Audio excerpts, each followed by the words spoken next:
Boa noite a todos, todas. É com prazer que retomamos nossos estudos semanais. Iniciamos então com o Kaikyoge, que é o Gemon, né, que é o poema de abertura dos ensinamentos. Kaikyoge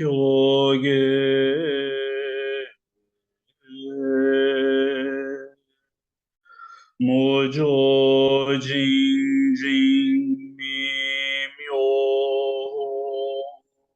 Yakusen Mangonam Sogu Gakon Kemmon Tokujoji Gange Nyorai Shinjitsugi o Dharma incomparavelmente profundo e infinitamente sutil é raramente encontrado, mesmo em centenas de milhões de anos. Agora podemos vê-lo, ouvi-lo, compreendê-lo, que possamos completamente clarificar o verdadeiro significado dos ensinamentos do Tathagata. Mojo Jinjin Mimyoho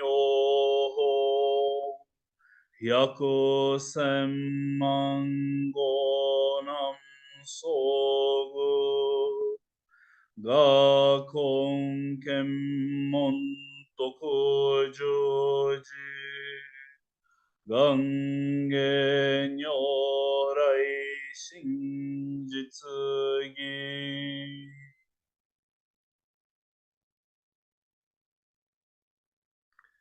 Novamente, boa noite a todos. Espero que estejam todos bem.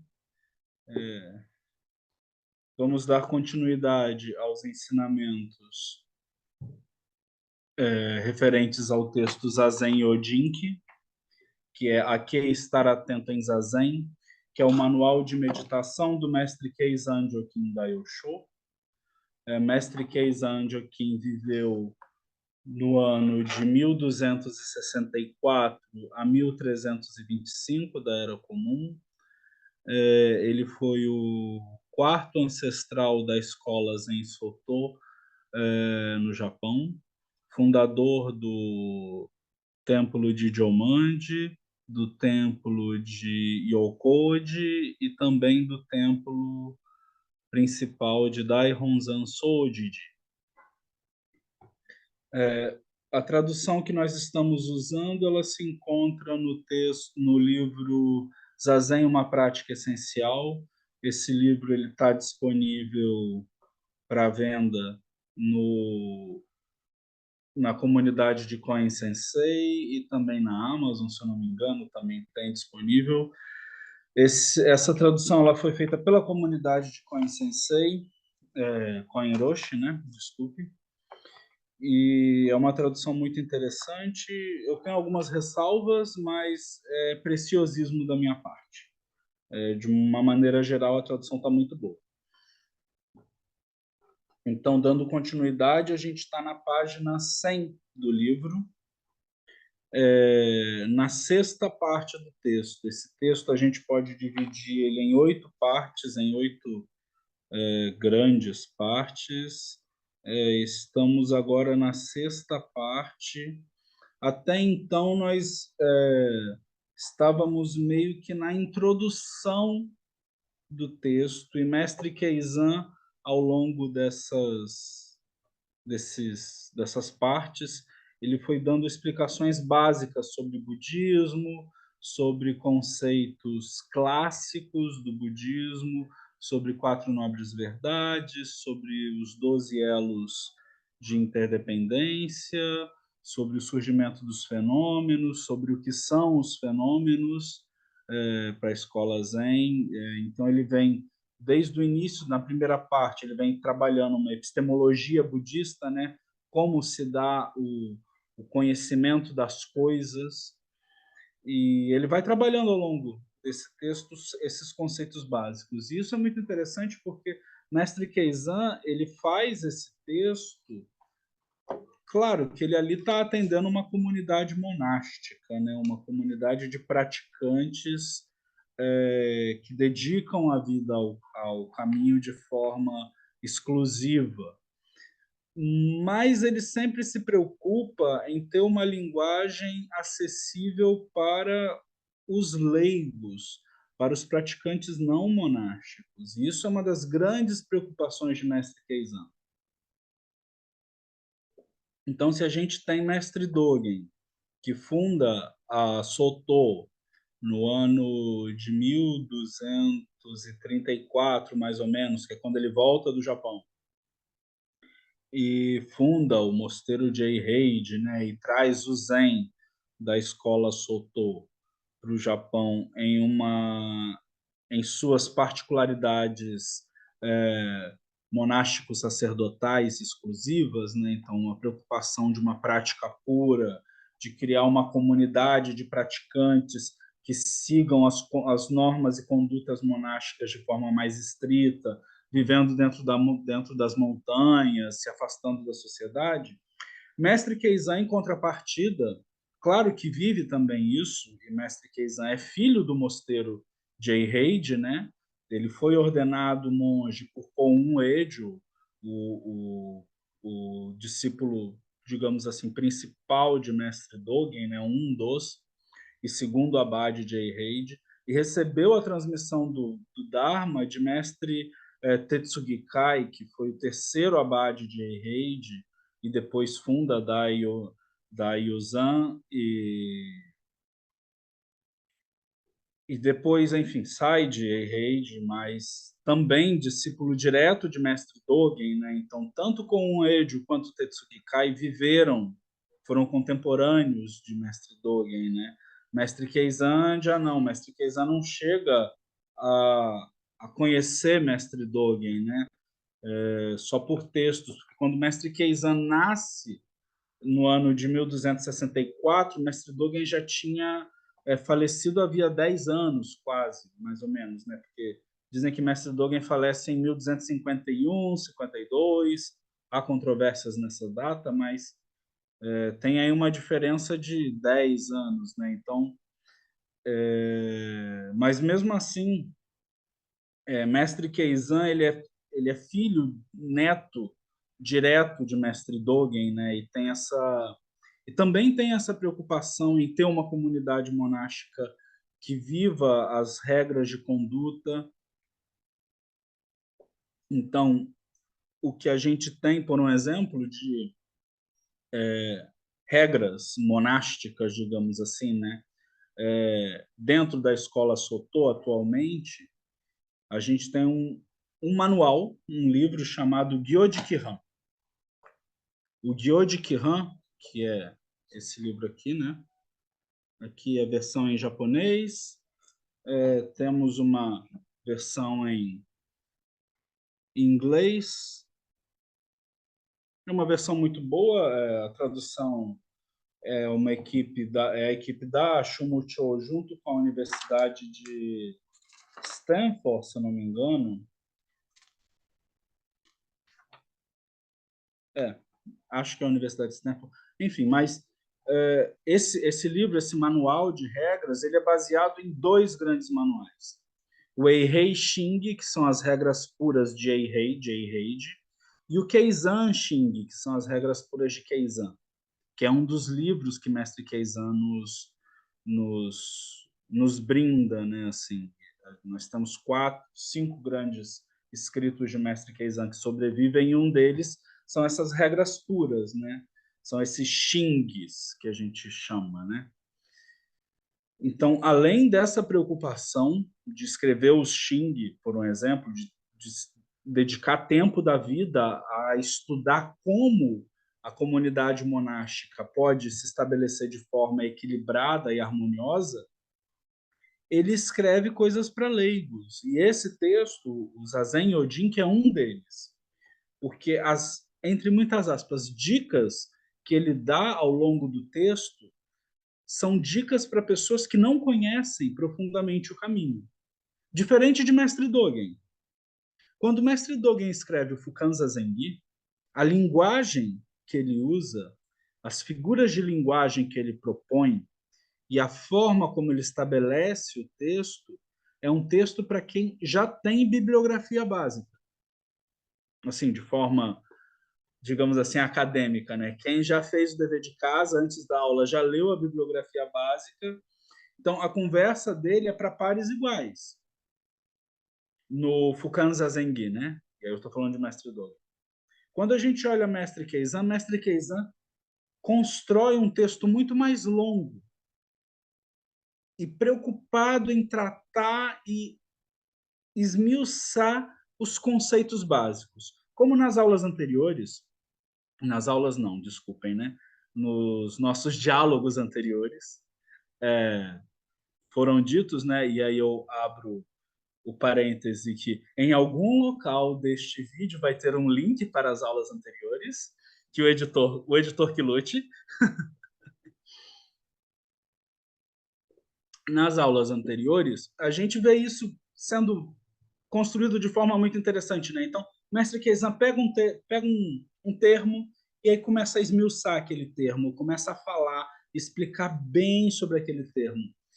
E isso, teoricamente, não é necessário para um monástico que estuda os sutras, que estuda os shastras, que estuda os comentários, que tem contato direto com os textos. Mas para um leigo, não. E a gente pensa que um leigo, há 700 anos atrás, 800 anos atrás, provavelmente era uma pessoa analfabeta, do campo. Claro que existia uma divulgação muito grande do Zen dentro das castas dos nobres e samurais, né? Mas esse é um ponto muito interessante, porque uma das marcas da escola Soto é que, diferente das escolas Rinzai, né? E aí é sempre bom a gente colocar esse disclaimer porque na escola Rinzai existem, se eu não me engano, 13 Has, ou seja, 13 linhagens. Então, quando a gente fala, o Zen Rinzai, aí a pergunta é qual? Né? Porque cada linhagem vai seguir um tipo de trabalho diferente.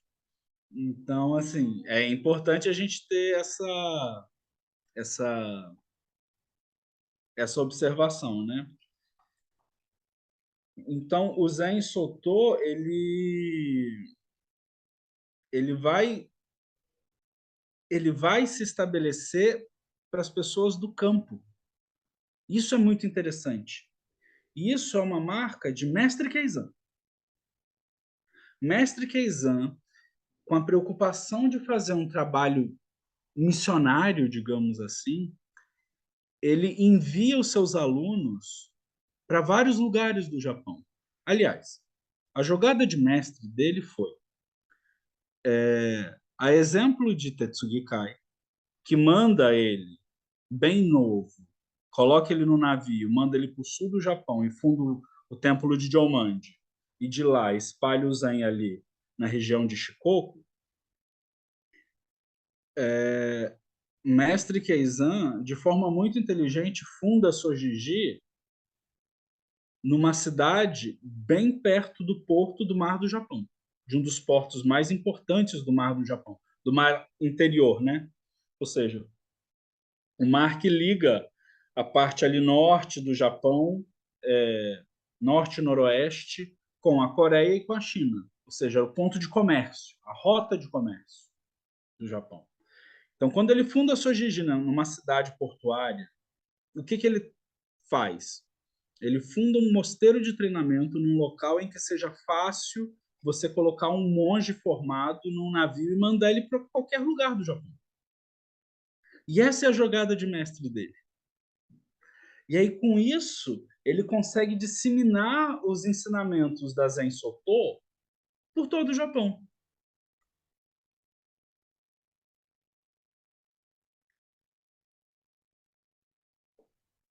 Mas, enfim, voltando ao texto, e aí eu fiz esse grande início, né, para voltar ao texto base em si. E aí, nessa parte do texto, que é a sexta parte, na página 100, ele começa a trabalhar, ele volta a trabalhar conceitos e aprofundar mais ainda o que é Zazen. Porque mestre Keizan, ele tem uma didática muito interessante, que ele vai realmente, assim, indo a fundo em cada um dos termos e tentando esclarecer cada um dos termos de forma muito minuciosa. Então, voltando, né? Então, vamos ao texto raiz, digamos assim.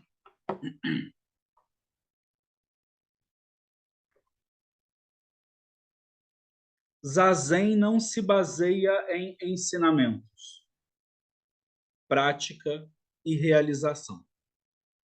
Ao contrário, ensinamento, prática e realização estão todos contidos em Zazen. Avaliar a realização baseando-se em alguma noção de despertar não é a essência do Zazen. Praticar baseando-se em aplicar esforço não é a essência do Zazen.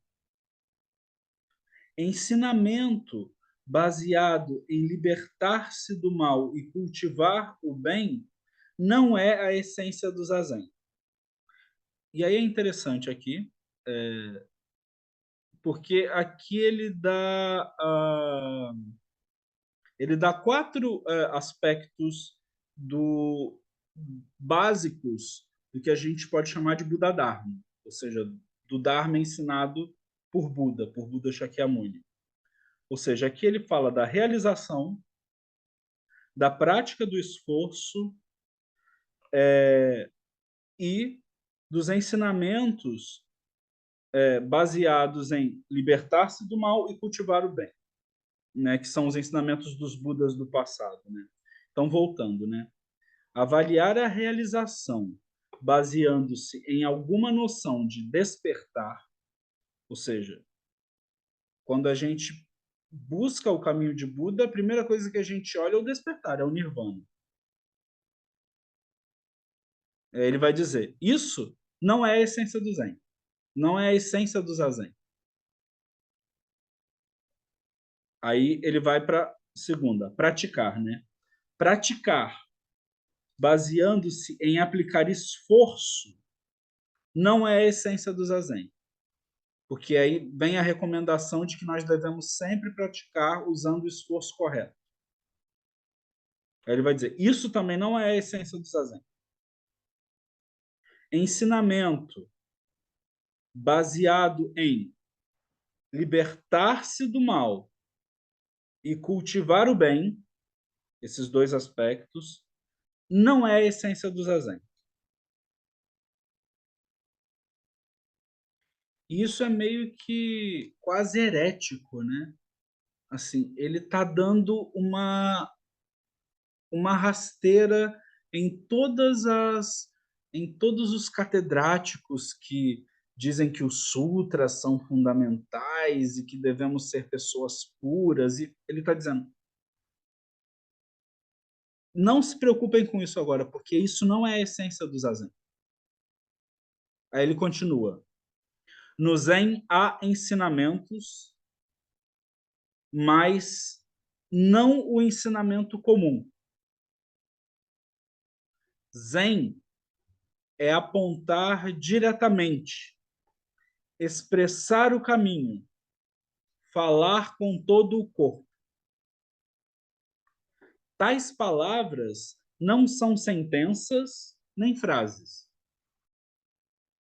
Onde os pontos de vista terminam e os conceitos são exauridos, a palavra única permeia as 10 direções sem perturbar nem mesmo um fio de cabelo. Esse é o verdadeiro ensinamento dos Budas ancestrais. Ou seja, ele está ali buscando o cerne, a essência, o cocorô, né, o coração do que é o zazen. Embora falemos de prática, quando falamos sobre o zazen, né, não é uma prática a ser feita. Isso quer dizer, o corpo não faz, a boca não recita, a mente não fica pensando e pensando. Os 6 sentidos são deixados à sua própria claridade e não são perturbados. Ou seja, é uma prática, é um movimento de ação dentro da não ação.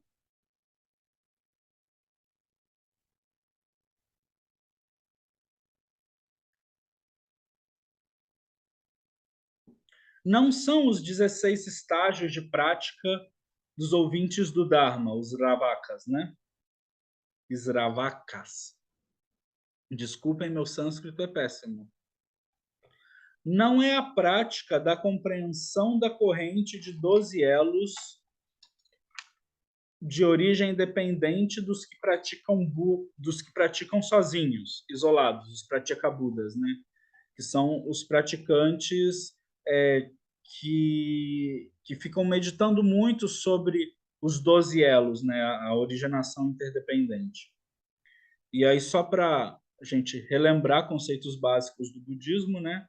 Os 12 elos são, primeiro, a avidya, né? A ignorância. Depois da ignorância, vem as formações. Com as formações vem a consciência. Com a consciência vem nome e forma, que é, voltando, né? Avidya, a ignorância. Samskara, que são as formações. Vijnana, é a consciência. Namarupa, que é nome e forma, né? E aí você tem uma referência também com mente e corpo, né? Assumindo esse estar no mundo. Depois, Sadayatana, que são as bases dos sentidos, né? Que é olhos, nariz, ouvido, língua, corpo e mente. Depois, Sparsa, que é o contato, né? Que são as impressões, os estímulos dos objetos dos sentidos nos sentidos. Vedana, que são as sensações, que podem ser muitas vezes traduzidas como agradável, desagradável ou neutra.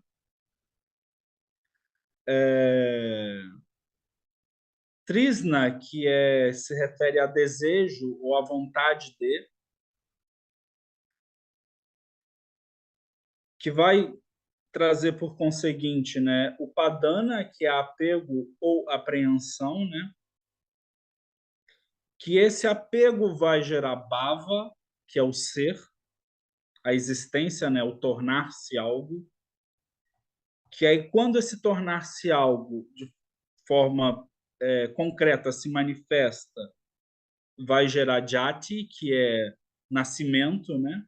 Ou seja, que é o início dessa brincadeira, e jati vai gerar jaramarana,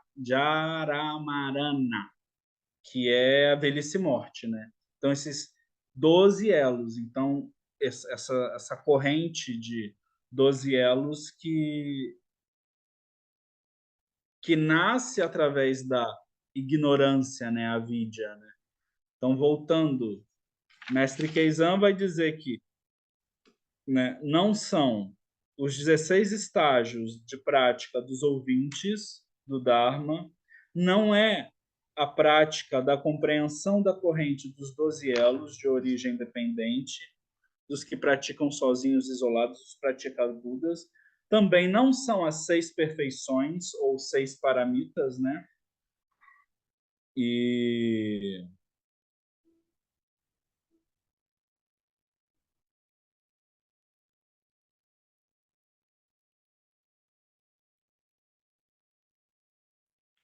Voltando, né, as paramitas são as práticas perfeitas dos bodhisattvas e nem as inúmeras práticas dos bodhisattvas, né? É sem esforço. E aqui, voltando, ele está sempre falando sobre o que é o zazen. Só que para explicar o que é o zazen, ele diz o que não é, né? Então é sem esforço, sem luta. E por isso é chamado de acordar ou iluminar. É apenas descansar no samadhi que se autocompleta. Jiju Zammai, em japonês, né? Alegremente percorrendo as 4 práticas de paz e de bênçãos dos bodhisattvas. E essas 4 práticas são as práticas que o mestre Dogen vai falar também, né? Que é a doação, a fala bondosa ou fala amorosa, a ação benéfica e a cooperação, né?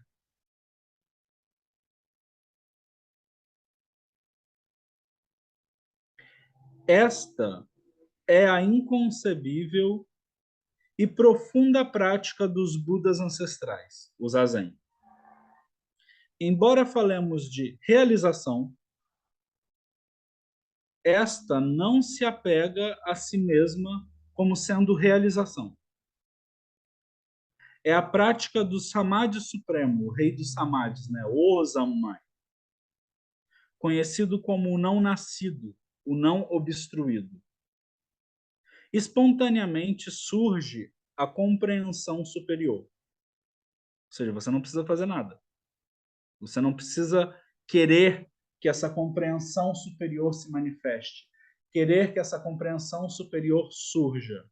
Ela surge naturalmente, espontaneamente. É o portal de claridade suprema que se abre na realização do Tathagata. Nasce da prática do grande bem-estar. Vai além do sagrado e do profano, além da delusão e da sabedoria. Este é o despertar supremo, Anuttara Samyak Sambodhai. Esta é a nossa própria natureza.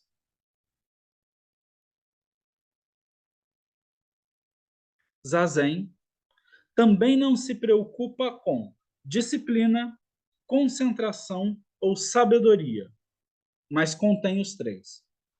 E aí é interessante, né? Mestre Keizan está dando a dica do primeiro das 4 nobres verdades aqui e está falando do caminho óctuplo. Porque disciplina, concentração e sabedoria são os 3 aspectos bases do caminho óctuplo. Disciplina é sila, né, que são os preceitos. Concentração é samadhi, que são as práticas. E sabedoria é prajna. E aí, quando a gente pega o caminho óctuplo e divide ele em, basicamente, 3 partes, né? Bem, voltando, né? O caminho óctuplo, ele, como é que ele acontece, né?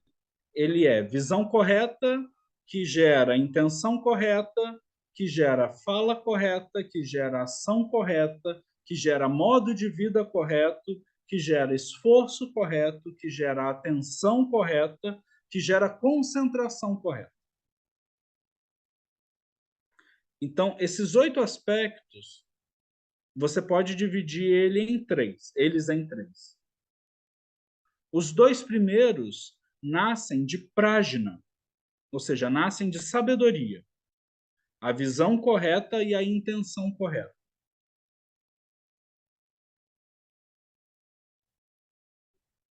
Os 3 seguintes, eu particularmente coloco 4, mas na visão clássica são 3. Os 3 seguintes nascem de sila, da conduta, da disciplina, que é a fala correta, a ação correta e o viver correto, o modo de vida correto. E eu colocaria aqui esforço correto, mas isso é uma conversa para outro momento. Mas, de forma clássica, nós temos essa divisão. E samadhi, que são as práticas de concentração, elas vão contemplar o esforço correto, a atenção correta e a concentração correta, né?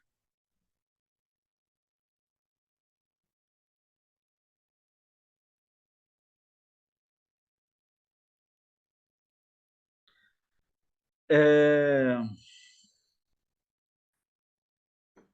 Bem, qual é o ponto aqui, né?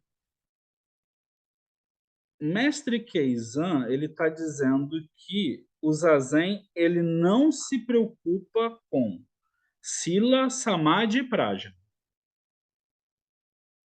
Ou seja, o zazen ele não se preocupa em estabelecer sila, samadhi e prajna. Ou prajna, sila e samadhi, né? Mas no zazen, ou seja, na prática de jhana, essa prática ela contém esses três aspectos. A prática de jhana, que é a prática do zen, então, só lembrando, né, a etimologia da palavra zen, zen é japonês, que é a forma japonesa de dizer a palavra chan, que é a forma chinesa de dizer a palavra jhana, que é absorção meditativa. Ou seja, quando realizamos a absorção meditativa, nós estamos realizando o caminho óctuplo. Nós estamos realizando sila, samadhi e prajna. E aí, mestre Keizan ele começa a esmiuçar esses três conceitos que são muito básicos dentro do budismo, mas se você não entender eles muito bem, você pode cair em algumas armadilhas. E aí, mestre Keizan vai falar cada um deles e dar exemplos e explicar assim, muito bem explicadinho o que é cada um. E aí ele começa. Disciplina, ou seja, sila, e preceitos são para prevenir o erro e fazer cessar o mal. Base do caminho budista. Prevenir o erro e fazer cessar o mal. Em Zazen, vemos tudo de maneira não dualista, deixando de lado todos os desdobramentos. Sem preocupação se o caminho é budista ou mundano, esquecendo-nos dos sentimentos sobre o caminho e dos sentimentos mundanos, sem afirmar nem negar, sem bom ou mal. O que poderia obstruir? E aí, o que poderia obstruir a mente, né? Ou o que poderia obstruir a percepção da verdadeira realidade? Ou seja, se a gente vive de uma forma em que vemos tudo, absolutamente tudo, de maneira não dualista, a preocupação com a disciplina ela não precisa existir. Mas entendam que disciplina é. Aí ele elenca as coisas, né? E aí ele fala assim de forma muito precisa. Disciplina e preceitos são para prevenir o erro e fazer cessar o mal. Você não tem um equívoco com relação a isso. É para isso que serve disciplina e preceito. É para isso que serve sila. Ou seja, é para isso que você tem que ter fala correta, ação correta e modo de vida correto. Para prevenir o erro e fazer com que o mal não aconteça. Mas, em Zazen, vemos tudo de maneira não dualista, deixando de lado todos os desdobramentos que poderiam ocorrer disso, né? sem preocupação se o caminho é budista, ou seja, se é o caminho de Buda ou o caminho mundano. Apenas estamos ali presentes. Apenas estamos vivendo. Apenas estamos manifestando. Esquecendo-nos dos sentimentos sobre o caminho budista, um caminho sagrado, ou sentimentos mundanos, sem afirmar nem negar, sem bom ou mal. O que poderia obstruir? Este viver de forma não dualista é que é a verdadeira disciplina. E ele vai dizer, o que poderia obstruir? Esta é a disciplina sem forma da mente. Aí faltou uma vírgula, né? Eu colocaria sem forma, vírgula, da mente. Porque é a verdadeira disciplina. É você ver tudo de forma não dualista. Com isso, você vai prevenir todos os erros e vai fazer com que o mal não se manifeste. Porque tudo está ali manifesto. Aí ele volta, né? Concentração. Samadhi. Concentração significa contemplação sem divisões. Ou seja, o verdadeiro samadhi é contemplar as coisas sem separá-las. Sem separar este eu que fala de vocês que ouvem, ou desta ação de falar e a ação de ouvir. E isso é que é o difícil, né? Porque a concentração, quando bem aplicada, quando bem treinada, desculpem, ela é uma das coisas mais difíceis de você treinar, na verdade, né? Porque ela envolve a percepção da verdadeira natureza das coisas. E aí ele vai dizer aqui, né? Concentração significa contemplação sem divisões. Zazen é abandonar corpo-mente. Shinjin Datsuraku, né? Mestre Dogen. Transcendendo compreensão e confusão. Ou seja, sem dualismo. Imutável, imperturbável, sem agir, sem delusão. Não é sem ilusão, é sem delusão. Como um tolo, como um bobo, como uma montanha, como um oceano. Sem traços, nem de movimento, nem de imobilidade.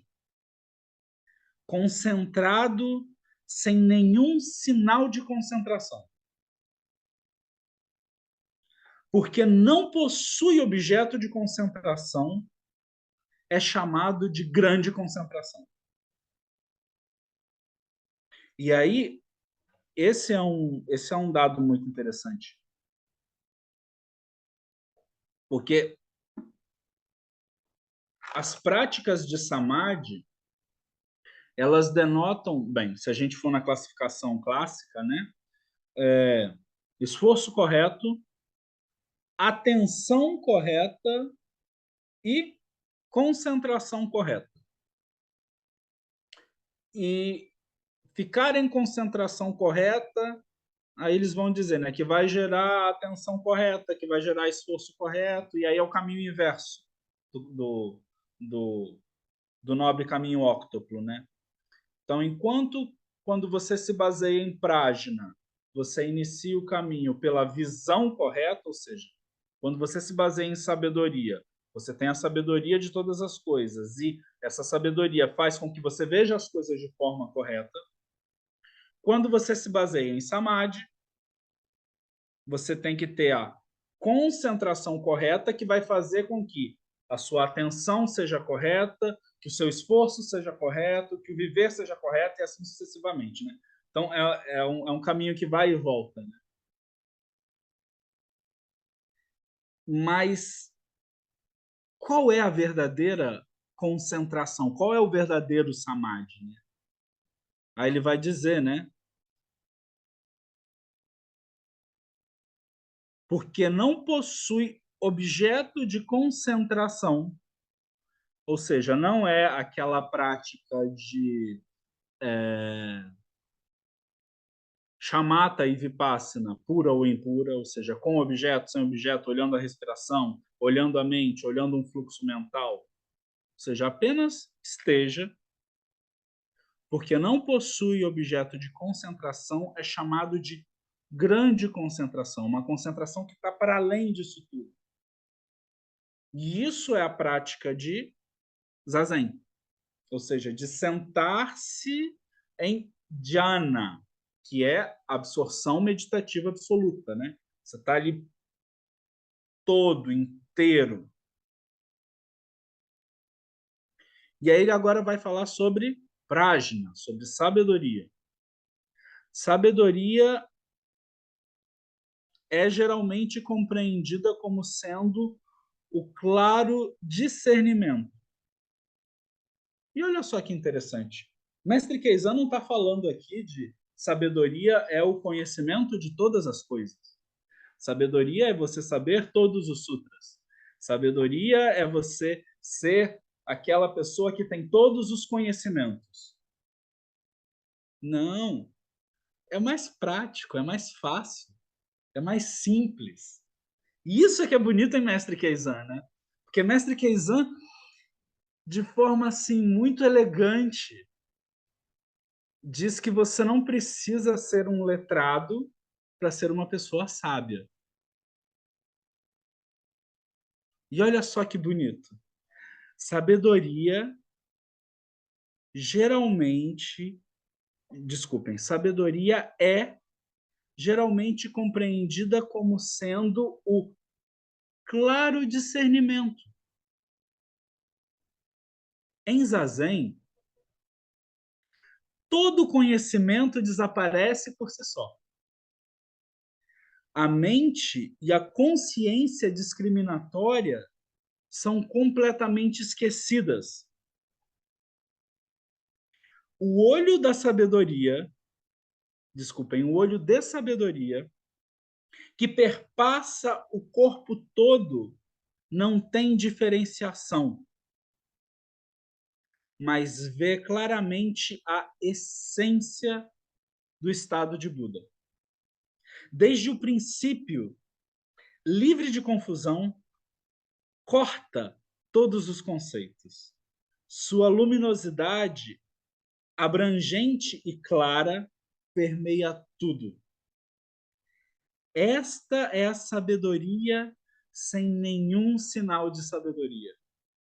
E, por isso mesmo, é chamada de grande sabedoria. Isso, assim, é lindo demais. Porque vocês têm que lembrar que ele está falando isso no ano de 1300 e uns quebrados. Isso não é agora. Isso não é algo que foi descoberto. Isso são os ensinamentos dos ancestrais.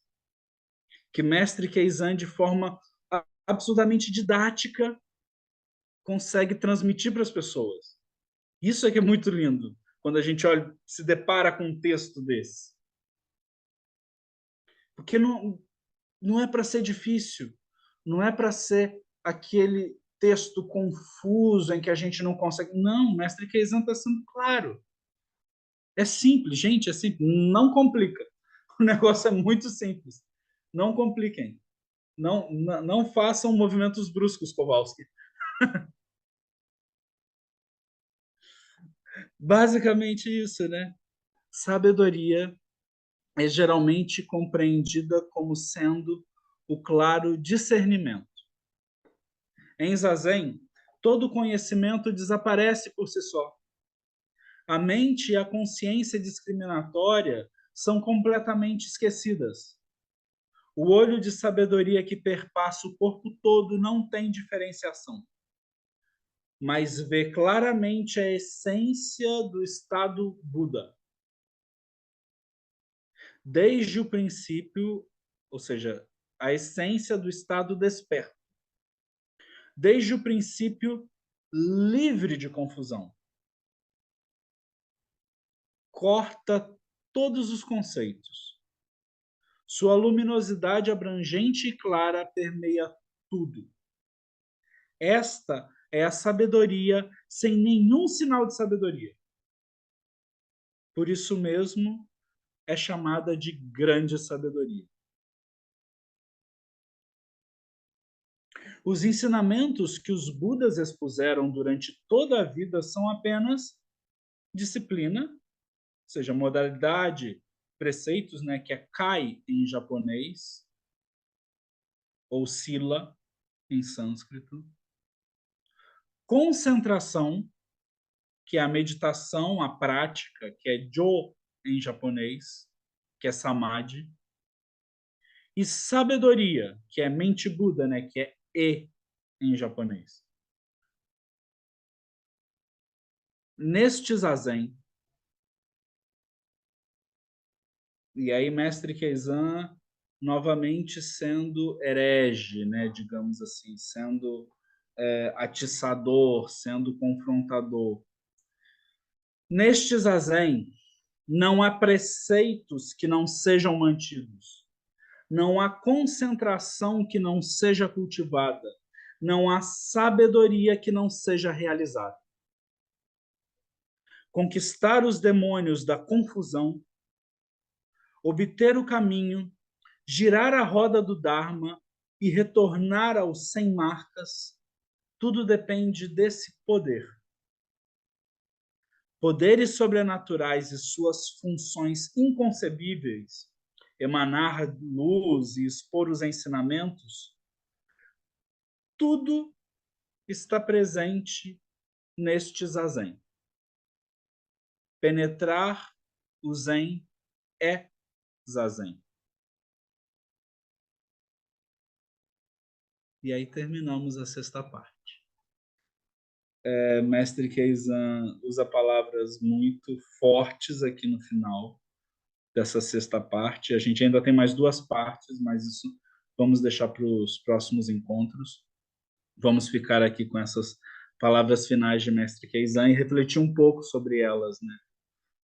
E é interessante porque Mestre Keizan, ele ao longo do texto, ele vem apresentando muitas coisas. Mas é a primeira vez que, de forma bem enfática, ele categoricamente diz o que é o Zen e o que é o Zazen. Penetrar o Zen, ou seja, a essência do Zen, é Zazen, é praticar Zazen.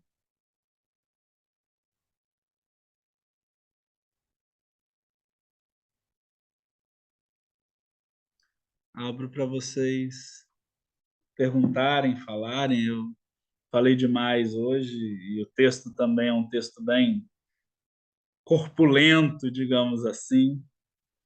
Só um parágrafozinho, mas com muita coisa para a gente conversar. Por favor, estamos aí. Roxi, boa noite, tudo bem? Eu fiquei me perguntando assim em duas questões, tá? Fala ali sobre o esforço correto, né? Tu poderia me relembrar qual seria o esforço correto? E outra coisa que eu fiquei pensando ali fala dos praticabudas, é isso? Assim que pronuncia? Que Sim, são pessoas, então, que elas se iluminam por si mesmos, né? Sem mestre e para buscar o bem próprio, é isso? isso. Sem se preocupar com as outras pessoas, né? Mas isso é possível, se iluminar pensando no nosso próprio bem, sem querer que as outras pessoas tenham os benefícios ou recebam os méritos, enfim. Eu achei meio muito estranho isso, assim. A única pessoa de computador? É uma pergunta muito boa, Su. Ela, ela, ela pode trazer um conflito teológico aqui nessa mesa, mas vamos lá, né? Zen não é só fala macia. A gente de vez em quando catuca. O que acontece é o seguinte: dentro das divisões históricas dos vários budismos, ou seja, das várias tradições que advêm do Buda Dharma, ou seja, dos ensinamentos do nosso mestre original, Shakyamuni Buda, nós temos duas grandes correntes de encarar os ensinamentos. Então, nós temos uma corrente que vai tratar dos ensinamentos do jeito mais próximo ao que o nosso mestre ancestral viveu. Ou seja, de um jeito mais, digamos assim, quase ortodoxo. Né? Então, são ensinamentos que advêm das escolas que hoje nós podemos classificar como Theravadas, em que tem como objetivo final o Arahat, ou seja, o ser perfeito, o ser iluminado, o ser que realiza a perfeição, que é tornar-se Buda. E tudo bem, tá ok, não tem problema nenhum. Buda Shakyamuni ensina isso. Olha, eu realizei isso daqui, o caminho é esse, sejam felizes. Então se vocês fizerem isso, já está ok, tranquilo, sem problema nenhum. Vocês não têm que se preocupar com muita coisa. E o nosso próprio amigo Shakyamuni Buda, ele foi, de certa forma, um Pratyeka Buda. Ou seja, ele realiza a iluminação sozinho. Antes dele, não tinha budismos. Ou seja, o Buda Dharma não estava manifesto.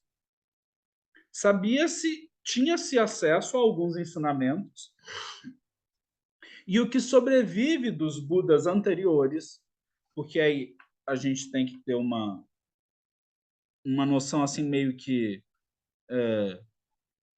eu não diria histórica, porque tem muitas fábulas, né? Mas são muitas alegorias para tempos imemoriais, há centenas de bilhões de ciclos, de éons, enfim, números astronômicos indianos. Mas em algum momento, há muito tempo atrás, que a gente já não lembra mais, e aí bota muito nisso, né? Porque se os Vedas eles têm 7.000 anos de registro histórico, que a gente encontra fonte arqueológica, então a gente coloca que existe. Antes disso, tinha aparecido um Buda anterior ao nosso amigo Shakyamuni. E aí, antes desse, um outro anterior. E aí vai. E aí são 7 Budas no passado. E aí, os ensinamentos deles, o Dharma que eles ensinaram, a gente não tem acesso. Não sobrou nada. Mas sobraram conceitos. E o conceito que vai perpassar todos esses Budas é: não pratique o mal, pratique o bem e seja uma pessoa equilibrada, equânime, né? Mantenha aí um equilíbrio para pacificar a mente. Então, vivendo dessa forma, esses são os ensinamentos dos Budas do passado.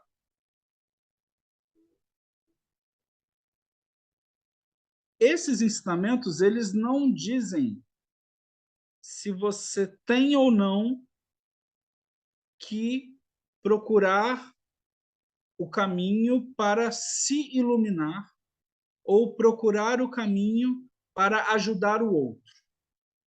E aí, quando a gente fala em ajudar o outro, a gente entra em outra meta, ou seja, em outro corpo de ensinamentos, que a gente vai olhar como o corpo que vai dar origem às escolas que chegam na China, Coreia, Tibete, Japão, que são as escolas que a gente pode chamar de escolas do caminho do Bodhisattva.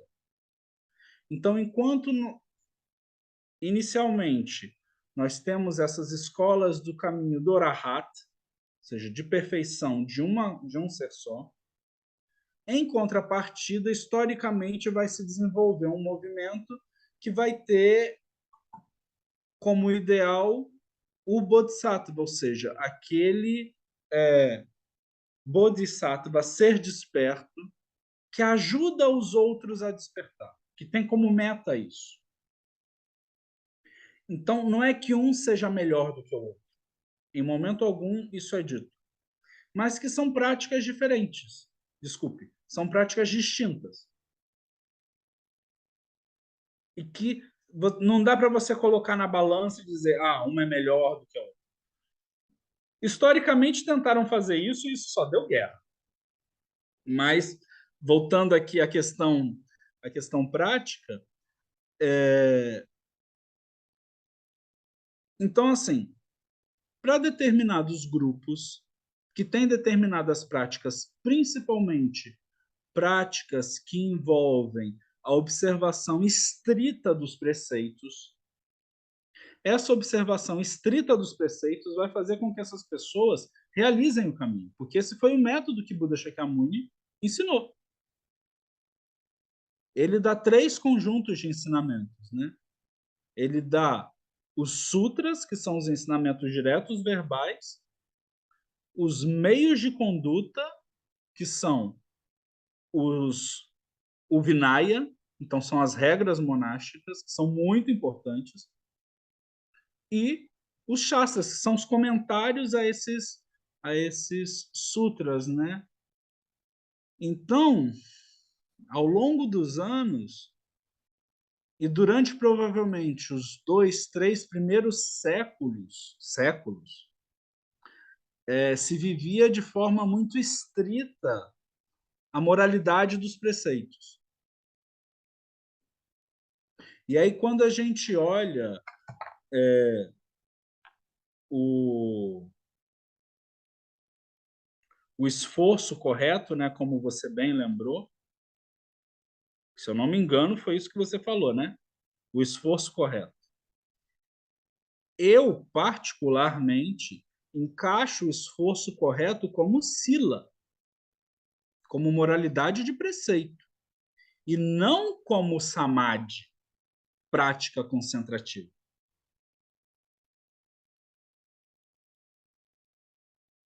Porque esse esforço correto, ele, para mim, ele tem a ver com diretamente fala correta, ação correta e viver correto.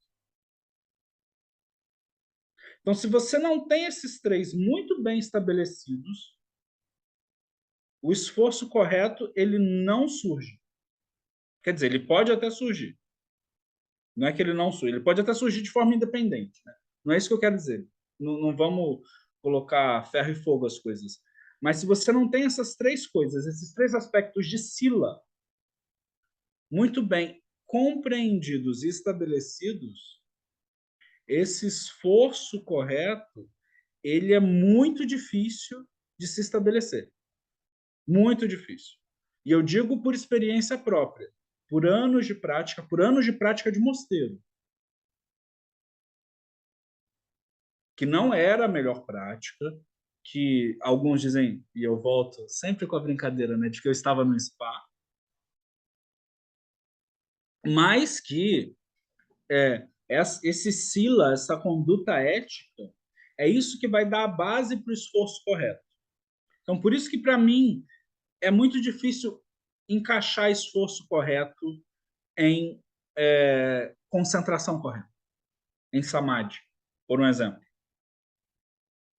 Porque se você não tem essa base muito bem estabelecida, a base de concentração que vai te dar o esforço correto, ela pode ser uma areia movediça.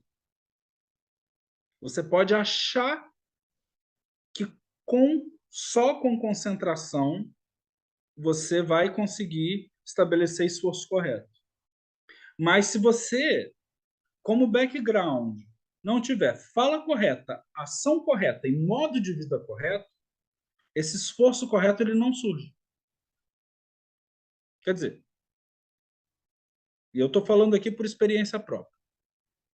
Ele pode até surgir, mas a gente sempre tem que pensar que esses 8 aspectos do caminho de Magadha, eles não são independentes, eles são coodependentes. Eles não vão existir sozinhos, eles vão sempre existir em conjunto.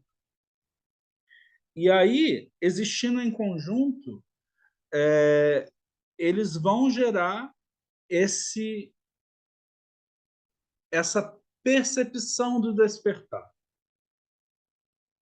Porque o nirvana não é algo a ser alcançado, não é algo que já não esteja presente. É que a gente não consegue ver, a gente é absurdamente envolto por avidya. Porque as nossas ações, lá no início, aí a gente lembra dos 12 elos, elas são ações que são baseadas em avidya. Então, quando a gente pensa nos 12 elos de originação, ou seja, de origem da gente, desse ser que existe no mundo, quando a gente pensa nos 12 elos, velhice, nascimento, velhice e morte são os 2 últimos elos. Isso que a gente está vivendo agora, acontecendo agora. São só os 2 últimos. Antes disso daqui acontecer, alguma coisa aconteceu lá.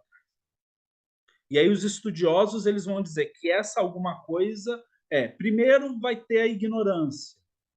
Aí da ignorância, ou seja, da não percepção da real natureza de todas as coisas, vão surgir formações.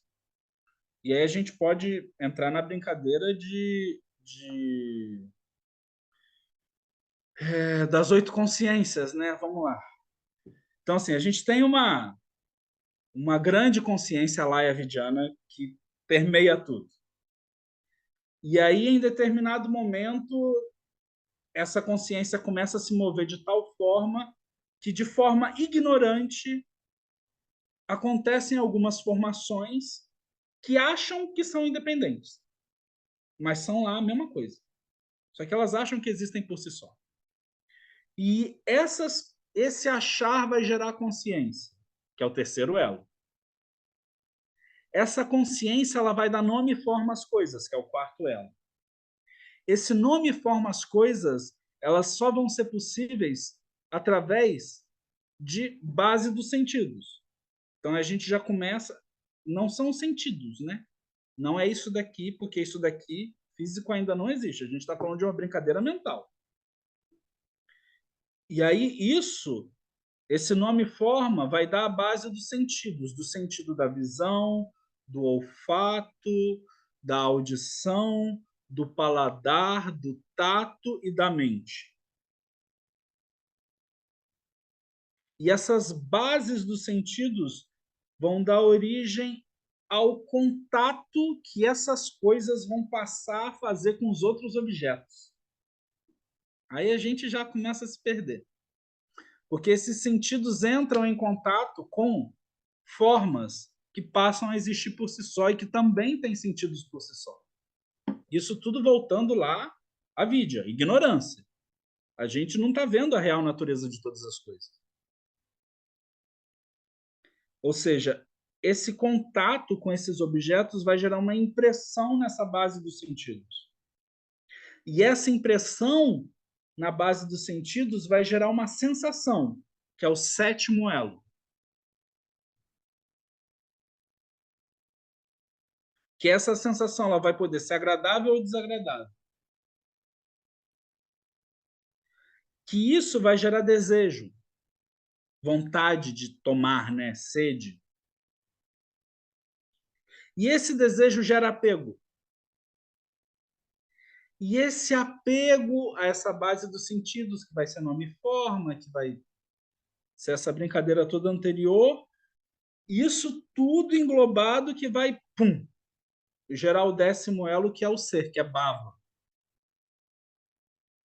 Que é a existência, que é o existir, o tornar-se algo, né?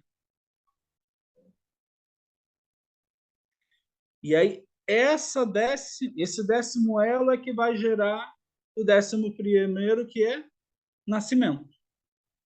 E esse 11º vai gerar Buda-Simão. Então, voltando, os Pratyeka-Budas, eles entenderam isso. E por entenderem isso, e por entenderem a ignorância primordial, eles despertam. Então, eles, de alguma forma, essa ignorância primordial gera uma insatisfação, e essa insatisfação move eles a ter uma visão,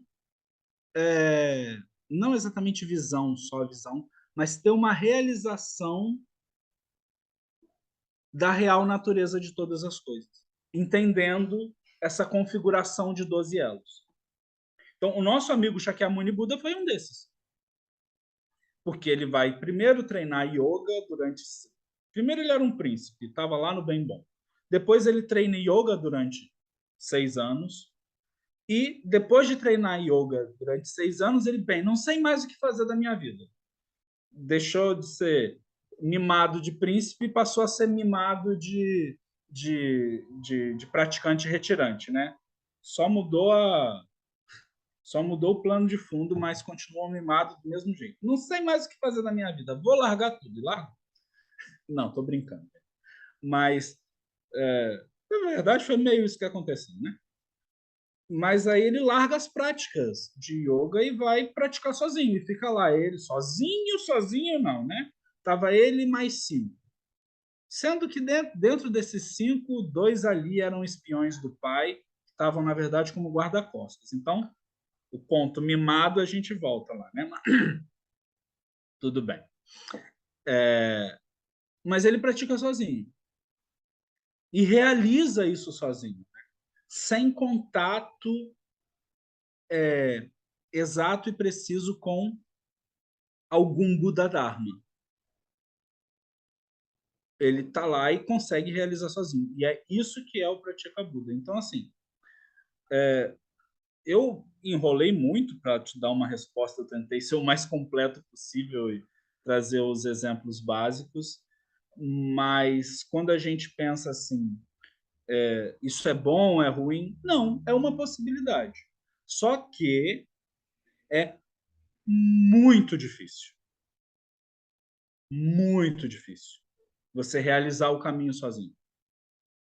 E aí, nosso amigo Gautama, nosso bom e velho amigo Gautama, ele, após realizar o caminho, ele faz o quê? Ensina. Ele gira a roda do Dharma. Ele faz com que o Dharma volte a se manifestar nesse universo. E aí ele dá o caminho das pedras. Então, eu acho que eu consegui contemplar alguma coisa na sua pergunta. Se mantiver alguma dúvida, pode falar. Não, eu entendi, sim. Eu acho que Buda teve um baita de um trabalhão, né? Para conseguir entender tudo isso e foi muito generoso depois de repassar o caminho das pedras, né, para as pessoas. Obrigada, Rose. Você pensa que não foi exatamente entender, foi realizar. E realmente foi um trabalhão.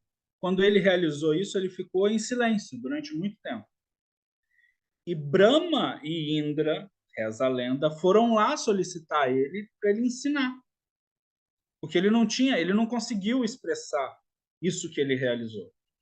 E aí ele teve que buscar meios hábeis para conseguir trazer esses ensinamentos a uma linguagem palatável para as pessoas. Na verdade, primeiro para 2 servos, né? O primeiro discurso dele, ele estava voltando, saindo de Bodh Gaya e voltando para Varanasi, e aí ele encontra 2 servos e ensina o Dharma para eles. E é por isso que um dos símbolos budistas é a roda do Dharma sendo apoiada por 2 servos. Por causa disso, né? Depois é que ele fala para os 5 amigos. Aí sim ele dá o primeiro grande girar da roda, né? Manifestar a ação na roda, dando ensinamento sobre as 4 nobres verdades. Vocês já viram, já foram olhar no mapa a distância no Google Maps mesmo, assim, que vai pegar um monte de estrada e a distância desses dois lugares a pé é uma pernada. O negócio ali não é pra qualquer um não, tá? Ah, mas eles tinham tudo perna musculosa. Você vê que eles andavam pra caramba, né? Mas é uma distância boa, né? Ele passou bastante tempo refletindo como ensinar para aqueles 5 ingratos que abandonaram ele.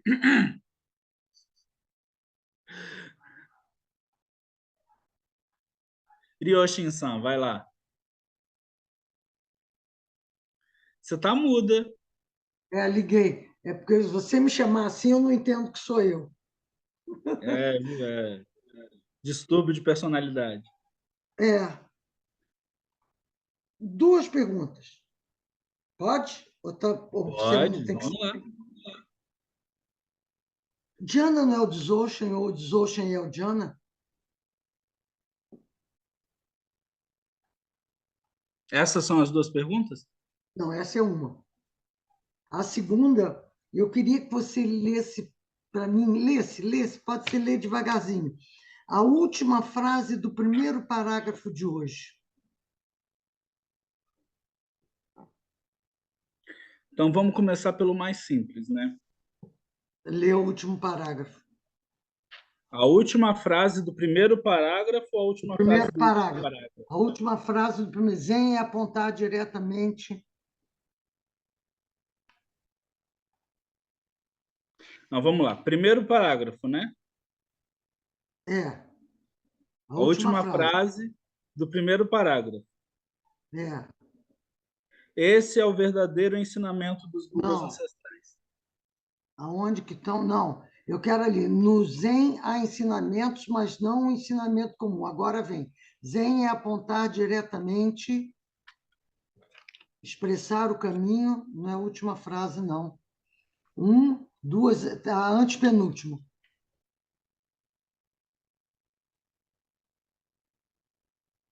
Vamos lá. Estamos na sexta parte, no primeiro parágrafo, ok? Isso. Então, no primeiro parágrafo, começa assim: Zazen não se baseia em ensinamentos, prática e Ah, realização. Ao contrário, ensinamento, prática e realização estão todos contidos em Zazen. tá, Avaliar a realização baseando-se em alguma noção de despertar não é a essência do Zazen. tá. Praticar baseando-se em aplicar esforço não é a essência do Zazen. Uhum, Ensinamento baseado em libertar-se do mal e cultivar o bem não é a essência do Zazen. tá. No Zen, não há ensinamentos, Não, mas um ensina... ensinamento, mas no Zen há ensinamentos, mas não o ensinamento comum. Uhum, Zen é apontar diretamente, expressar o caminho, falar com todo o corpo. Tais palavras não são sentenças nem frases.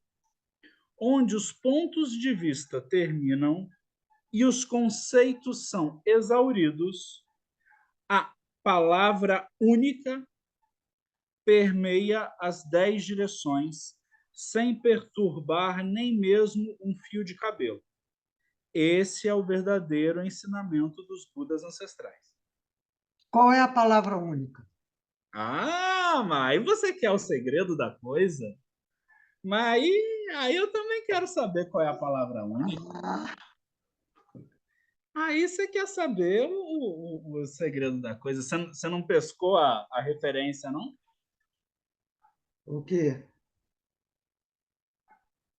Quando ele fala aqui de palavra única, né, Uhum, é um termo muito interessante. Porque, veja, onde os pontos de vista terminam e os conceitos são exauridos, a tá, palavra única permeia as 10 direções. Pode ser qualquer palavra, tá.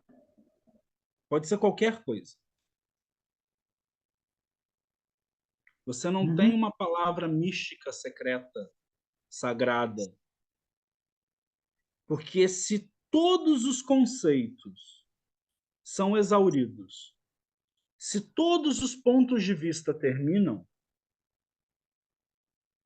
não tem nada mais a ser conceitualizado. Não tem mais nenhum ponto de vista a ser pontuado como algo separado. Uhum. Então, qualquer manifestação, qualquer palavra, vai ser a palavra única. Então, um epíteto para isso é a sílaba A, Ah, que tá. é o Bidya, que é a manifestação de Vairocana, que é o Buda primordial, por um exemplo. Mas, em vez de ser o A, poderia ser, sei lá, U. Poderia ser Sim. qualquer coisa. Poderia ser um... Poderia não. É um estalo, né? É Sim. um piscar. É a manifestação do aqui e agora. Então, a gente não está falando de uma palavra em específico, Sim. mas do ato de exaurir conceitos, do ato de não ter mais pontos de vista separados. Aí está a base de tudo. Ou não. Ou não. É apenas um ponto de vista seu. Quando esse ponto de vista for exaurido, a gente conversa. Não tá, não exauriu. Tá, tá. Eu Então, passei a assim, noite toda com essa aí frase agora, na cabeça. Aí agora, respondendo a pergunta mais difícil, se Zen é Dzogchen ou se Dzogchen é Zen, eu não Aham. sei. Eu não tenho conhecimento profundo sobre Dzogchen. Eu não posso falar de algo que eu não sei. Então, eu tenho que ser sincero e pontual com relação a isso. Eu não sou um especialista em Dzogchen para conseguir traçar uma base de comparação. Muita gente compara. Muita gente gosta de comparar. Só que eu não tenho profundidade, realização de prática em Dzogchen para dizer assim, realizei Dzogchen, ok. Realizei Zen, ok. É a mesma coisa. Não tenho, não sei. Tá. Historicamente, são escolas que tomam caminhos distintos. E têm uma história diferente. E têm bases culturais diferentes. Então, assim, são bases culturais que a gente consegue dialogar até certo ponto, sim. Mas em certo ponto, não. Então, quando a gente olha historicamente, é só um parênteses de algo que eu sei de forma muito superficial. Quando a gente olha historicamente algumas escolas tibetanas, elas vão dizer que o budismo que chega na China e que vai para o Japão, a escola Zen não é uma escola verdadeira. Uhum. Então, esse é um parênteses histórico. Eles não dizem isso agora, mas historicamente já disseram. Que são mestres que defendiam e praticaram Dzogchen. Em contrapartida, a gente tem mestres zen chineses que dizem que as escolas místicas que estão na Terra das Neves são escolas ritualísticas demais e que não têm realização de prática, porque só ficam tocando tambor. Então, assim, são críticas de ambas as partes, né? E é importante a gente deixar isso claro, porque são bases culturais distintas. Sim. São processos históricos distintos. Então, Uhum. assim, seria leviano da minha parte dizer que é a mesma coisa. Tá. Então, assim, a gente tem que ter esse cuidado. Isso é muito importante da gente traçar.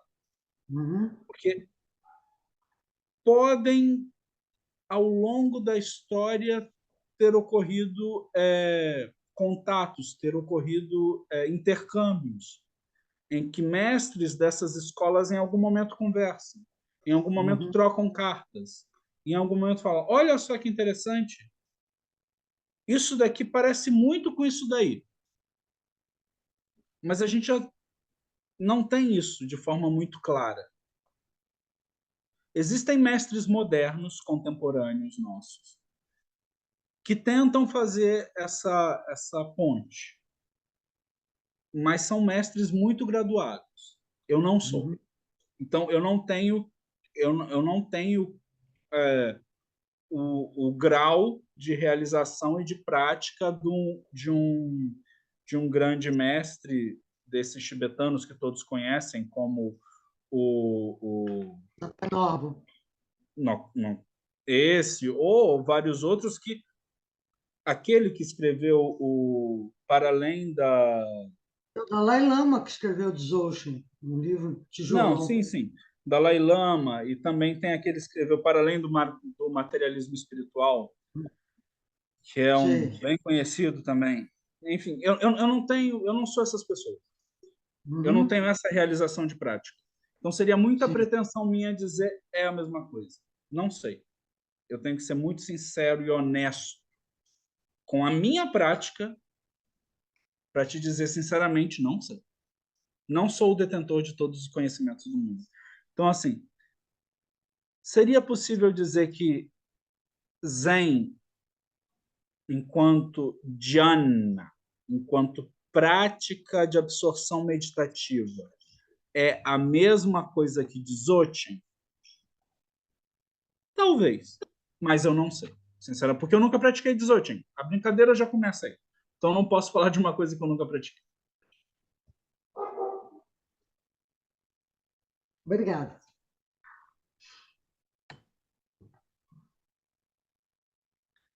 Fale, Tiago. Situação sensei. Hoje não tinha plantão, Ó, mas nos próximos sim. Não, a pergunta é talvez não tão teórica, mas um pouco mais prática em relação às dúvidas das nossas práticas. Ele cita num momento do texto ali, porque não possui objeto de concentração, é chamado de grande concentração.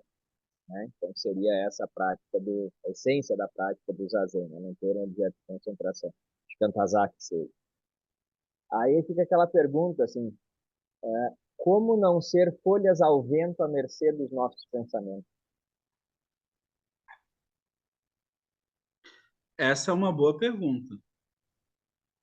Essa é uma boa pergunta. O mestre Keizan já respondeu ela para você há uns dois parágrafos atrás. Né? Eu não lembro agora se é na parte... Tá lá, então. Eu não lembro agora se é na parte 5 ou se é na parte 4. Eu acho que é na parte 5, quando ele vai traçando os remédios da prática, né? Ele fala a respiração.